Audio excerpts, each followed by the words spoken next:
Que a paz do Criador esteja com todos nós, senhores, para quem acredita e para quem não acredita, que esse vídeo possa ser um instrumento, uma ferramenta de melhoramento intelectual, de compreensão da atualidade, do presente.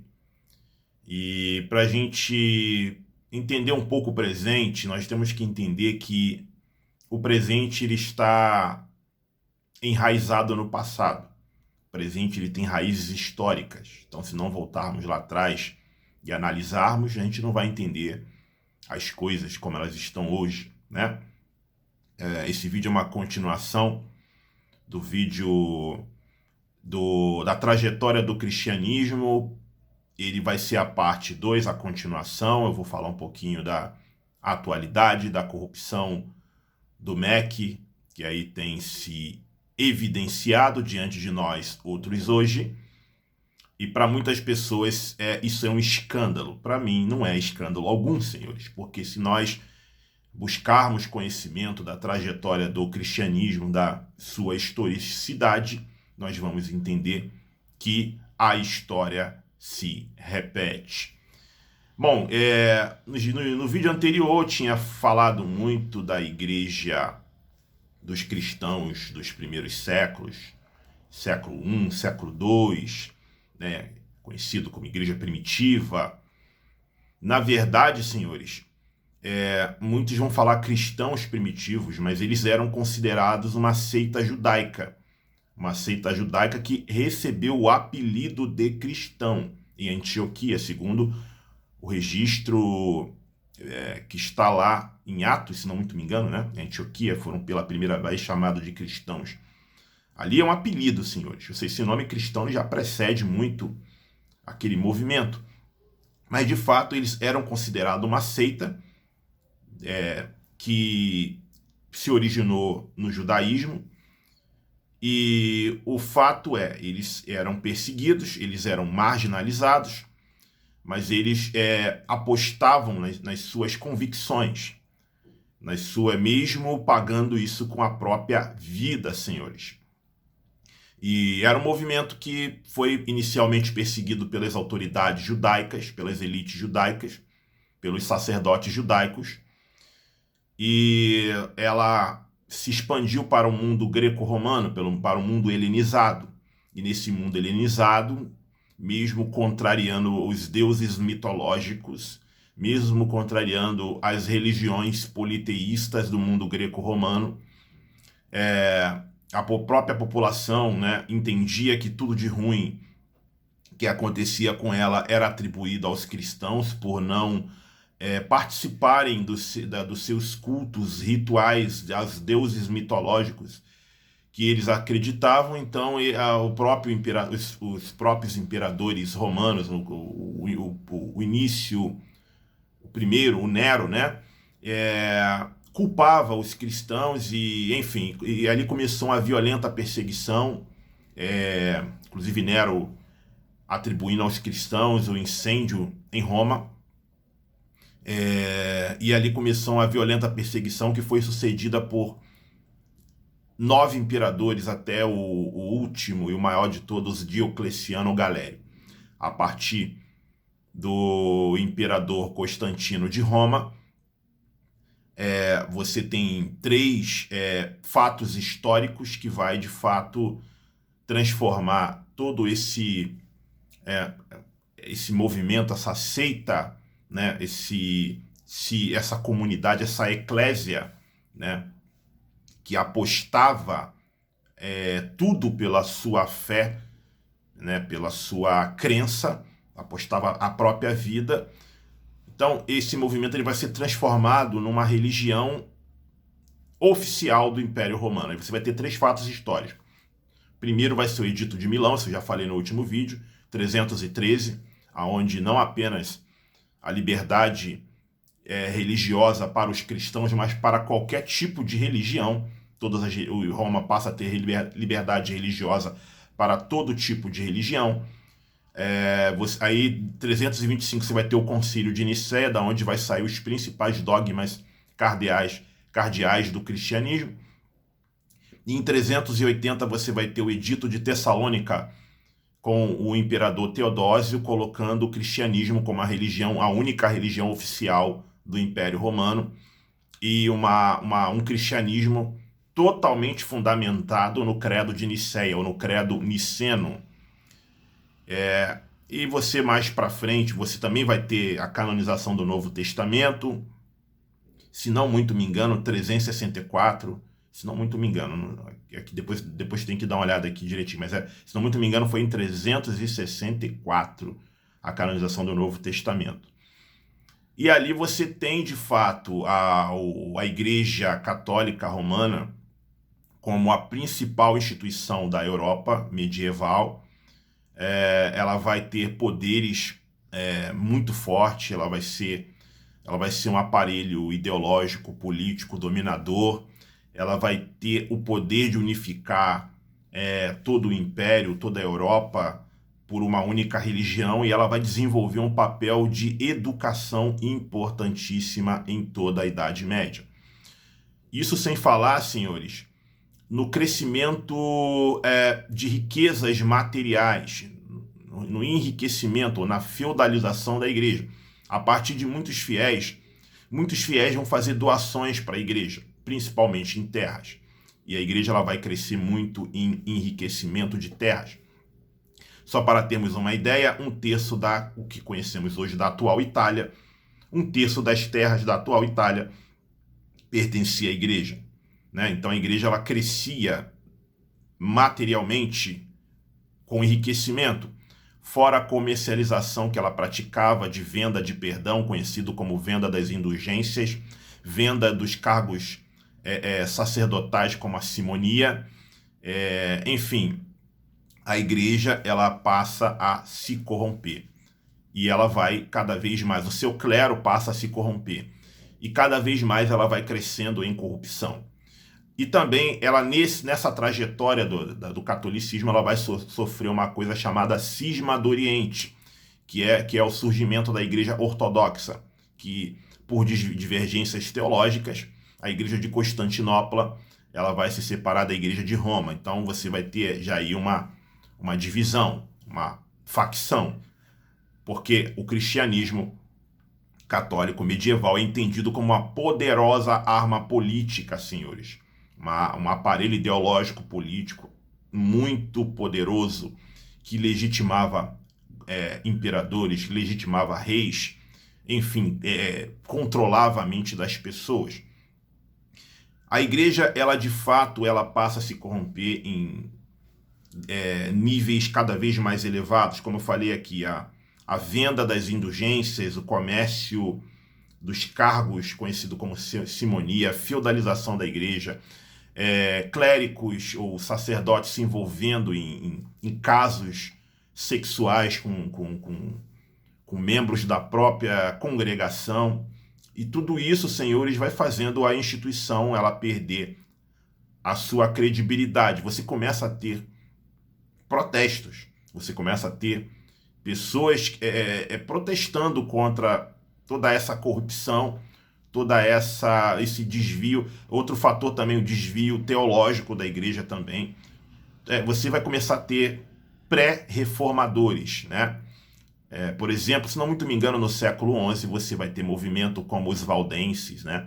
Valdo, comerciante rico, que ele consegue uma cópia da Bíblia por um copista, ele lê a Bíblia, lê o Novo Testamento, entende a proposta de Jesus e compara com a instituição que está ali, que é a Igreja Católica Romana, e vê que não tem nada a ver. Então ele, um comerciante rico, ele doa os seus bens e vive apenas com o necessário para a sua sobrevivência e começa a pregar e é perseguido pela Igreja Romana. Então você tem várias pessoas que protestam contra aquela corrupção da igreja, porque de fato, até para os fiéis, a igreja de fato ela estava em descrédito devido ao seu alto grau de corrupção.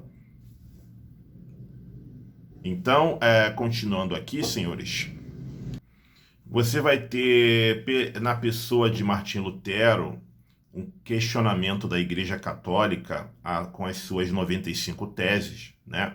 Ele vai questionar os rituais da igreja, a interpretação da Bíblia, né? Ele vai, porque a Bíblia era só no latim, né?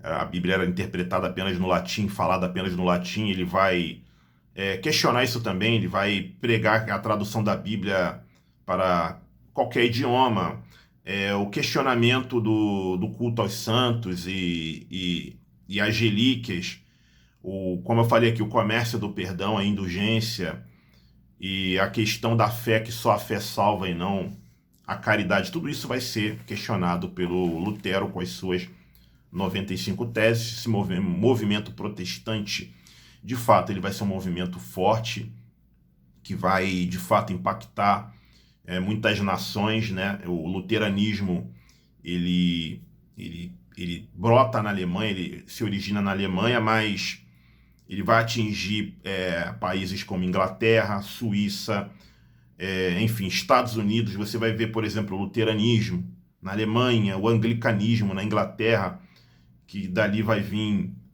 igrejas metodistas e batistas. Você vai ter o calvinismo na Suíça, com o presbiterianismo e o congregacionalismo. E mais para frente você vai ter movimentos denominacionais e correntes protestantes que vão estar hoje aí, aqui no nosso Brasil, atuando, que são, nos Estados Unidos, os pentecostais e os neopentecostais. Os pentecostais, aqueles que creem nos dons espirituais, os neopentecostais, aqueles que creem na teologia da prosperidade, senhores. Então você vai ter, de fato, o protestantismo sendo um movimento que vai vir com muita força, né? Que vai ser um protesto, né, contra todo esse desvio da Igreja Católica Romana, com toda a corrupção da Igreja Católica Romana, ou seja, protestantismo sendo filha de Roma também, né, da mãe católica romana, porque o Lutero, né, ele era um padre, né, um padre da Saxônia, e de fato ele vai trazer o protestantismo com as bases, né, do catolicismo, que, como eu falei inicialmente, está lá no credo de Nicéia, senhores. E a Igreja Católica, ela não vai ficar atrás, ela vai lançar a Contra-Reforma, né?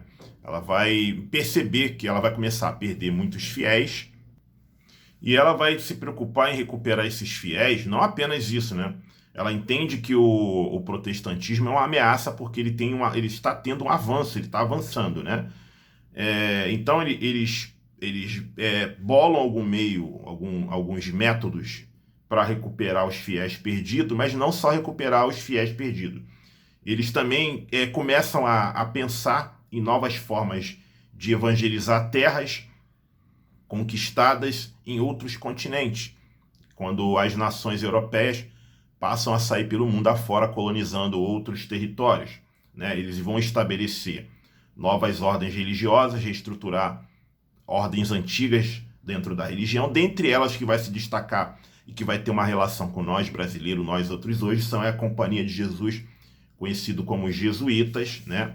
É uma ordem religiosa fundada em 1534 por um grupo de estudantes da Universidade de Paris, liderado pelo ex-soldado espanhol de nome Inácio de Loyola. Foi a mais importante ordem da igreja para combater o protestantismo, né?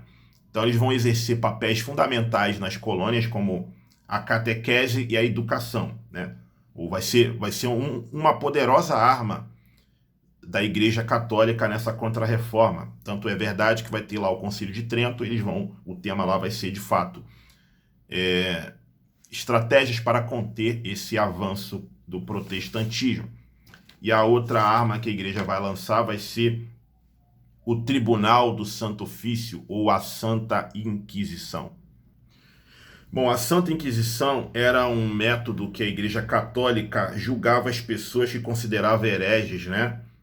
Ou de fé duvidosa, condenando a punição, inclusive até a morte, né? Esse processo fez parte da reação católica contra a Reforma Protestante. Foi uma estratégia de expansão do controle dos seus domínios.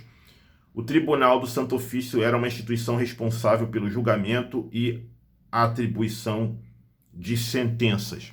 Então a gente vê que a igreja católica ela vai fortalecer esse tribunal do Santo Ofício. Isso vai ser um dos elementos da contra-reforma. O outro vai ser, de fato, a Companhia de Jesus ou os jesuítas. Voltando aqui para a nossa realidade brasileira, desse protestantismo, dessa reforma protestante, você vai ter o luteranismo, obviamente, né? Ali com Martim Lutero, a igreja luterana. Você vai ter, na Alemanha, você vai ter o anglicanismo, na Inglaterra, com igrejas metodistas e batistas. Você vai ter o calvinismo na Suíça, e diga-se de passagem, o calvinismo era muito aceito pela burguesia, porque ele entendia que a prosperidade era uma bênção divina, né? O lucro, enfim, e a burguesia queria isso, queria um enriquecimento, queria, enfim, prosperar nesse mundo, materialmente falando, enquanto a Igreja Católica condenava o enriquecimento. Hipocrisia, contradição. A Igreja Católica que enriquecia muito, né, com a feudalização, ou seja, fiéis doando terras para a igreja, as doações diversas, principalmente terras, comercialização do perdão, que é a venda das indulgências, venda de cargos eclesiásticos, a simonia, e ela vai condenar o enriquecimento, né? E isso não é bem visto pela burguesia que queria enriquecer. Embora também, nesse Concílio de Trento, enfim, toda essa contra-reforma, há um reconhecimento da igreja que, de fato, a venda de indulgência é uma coisa realmente errada. Então, eles reconheceram isso aí. Mas, de resto, eles mantiveram a base do catolicismo, e a Europa entrou, de fato, numa guerra religiosa de protestantes versus católicos. E aí você vai ter, por exemplo, como eu falei, o protestantismo, o luteranismo influenciando outros teólogos. Daí você vai ter o calvinismo, você vai ter o Zwinglio, né? Você vai ter esse movimento estourando em outras nações, o anglicanismo. E nos Estados Unidos também o calvinismo vai ser muito aceito lá, principalmente pela elite econômica, por tudo isso que eu acabei de explicar. E dos Estados Unidos você vai ter dois movimentos que hoje estão no Brasil, estão diretamente ligados à política do Brasil hoje, que é o pentecostalismo e o neopentecostalismo, senhores. Aí eu começo aqui a trazer para a nossa atualidade. Nós temos um governo, senhores, que ele é totalmente alinhado com a religião cristã, seja na sua versão católica, seja na sua versão protestante, que nós conhecemos aqui como evangélicos, né? Seja ele os tradicionais, né? Aqueles ligados à reforma luterana, né? Sejam eles os pentecostais ou os neopentecostais, movimentos esses surgidos nos Estados Unidos, e que tem os pentecostais e neopentecostais, eles têm de fato se desenvolvido nas periferias do nosso país, nas favelas, nas áreas realmente pobres desse país. E esse presidente ele tem um alinhamento muito grande com esses líderes, principalmente pentecostais e neopentecostais. E antes deles chegarem à política, senhores, pasmem, para quem de fato não conhece os bastidores, eles já eram corruptos, senhores. Eles já roubavam, senhores, dentro dos seus templos, né, praticando charlatanismo, estelionato, praticando erros teológicos propositais. A própria cobrança do dízimo em si, nós sabemos, e eles também sabem, que o dízimo é um sistema judaico, mas eles insistem. Aliás, o dízimo é um sistema judaico, mas que quem implantou isso na história da igreja foi o catolicismo, no governo do imperador Carlos Magno, seu império, o império de Carlos Magno, o império carolíngio. Ele de fato, ele ali, com a expansão do seu império e tal, a igreja ela instaura o dízimo ali, é uma forma também de arrecadação. Tanto é verdade que você vai estudar a Revolução Francesa, uma das insatisfações do povo era ficar pagando dízimo para a igreja, e a gente sabe que o antigo regime tem a ver com isso, com a ordem clérica, com a ordem sacerdotal da igreja também, que usufruía enquanto o povo passava fome.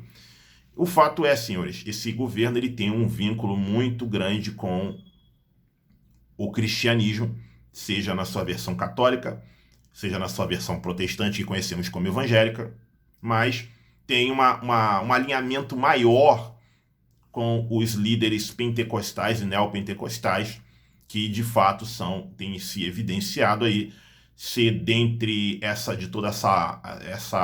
essas correntes do cristianismo e protestante, tem se evidenciado ser a mais corrupta, senhores, porque, como eu falei, a corrupção não vem agora.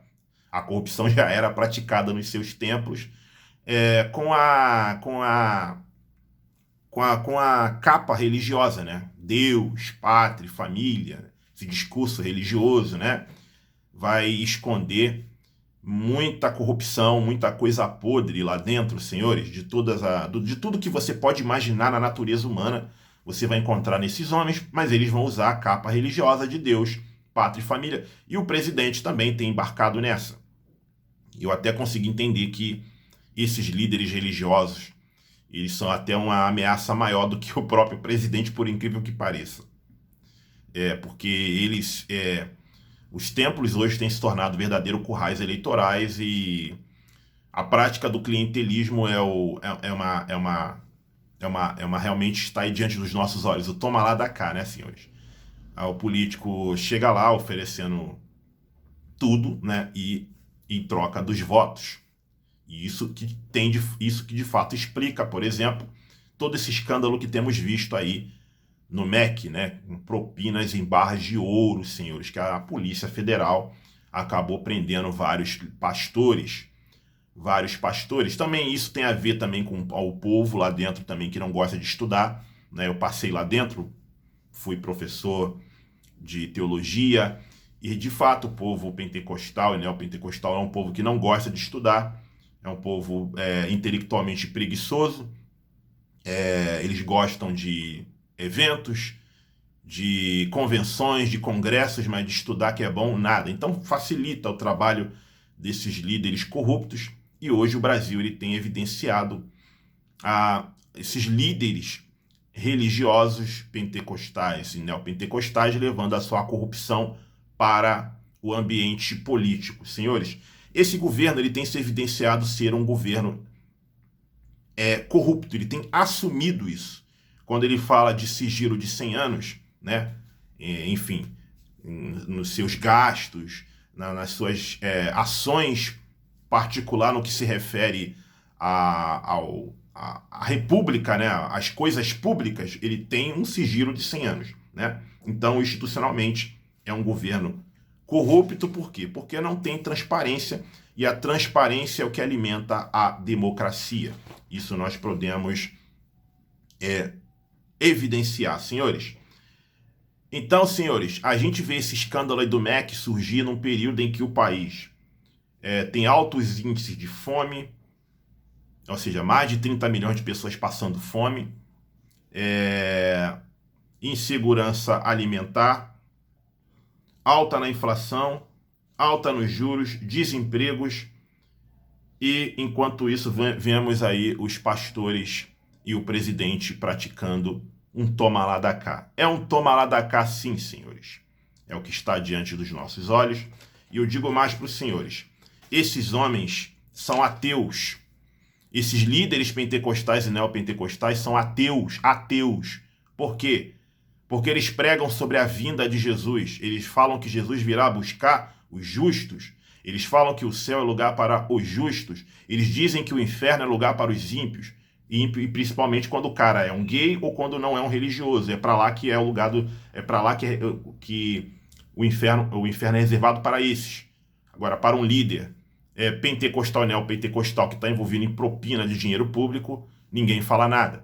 Esses homens são ateus, senhores, porque existem dois grupos de ateus: aqueles que dizem que não acreditam em Deus e vivem como se não existissem, e aqueles que dizem acreditar em Deus, que falam que ele existe, mas vivem como se ele não existisse. Ou seja, eles pregam sobre a vinda de Jesus, eles pregam sobre o céu, eles pregam sobre o justo, né, ser digno do arrebatamento da igreja, de morar no céu, mas eles são injustos, eles são ímpios e impiedosos, não amam o próximo, não têm piedade para com o momento caótico que a nação está passando, senhores. Eu gostaria de entender, eu gostaria que o fiel dessas igrejas me explicassem como esses homens aí que pregam sobre a vinda de Jesus, fala do arrebatamento da igreja, os homens estão a cada dia que passa, mais ricos, estão construindo patrimônios para essa vida aqui.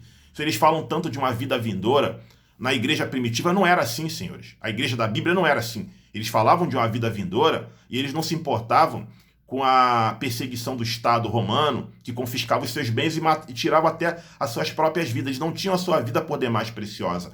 Esses homens atuais, eles têm as suas vidas por demais preciosas. Então, são ateus, tá? Eu só posso resumir isso. São ateus. Eles pregam sobre a existência de Deus, mas vivem como se Deus não existisse. Pelo menos o Deus do Novo Testamento, que é Jesus, tá? Que vocês possam aí ter curtido o vídeo aí. Tamo junto aí, pessoal. Até a próxima.